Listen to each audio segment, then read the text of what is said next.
One thing I want to show you guys is how these gorilla carts with the convertible handle also come with a free bike connector. So let me show you how this works. If you take a look at this handle, this is kind of in hand carry mode, and there's this pin you can remove that lets you rotate it around so that it becomes a tractor hitch.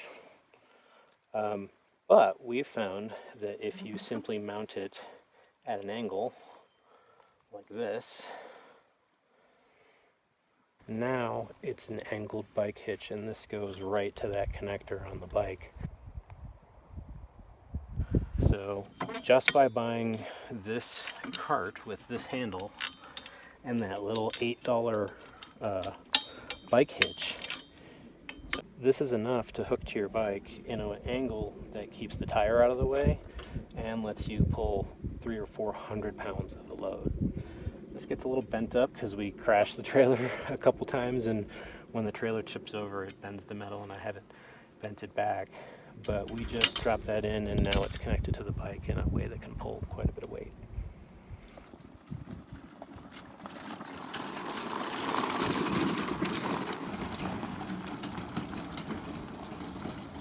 So I'd say we highly recommend these gorilla carts, and we love the free bicycle connector that you get if you just add the little trailer hitch piece. And so Homestead or bust. Enjoy.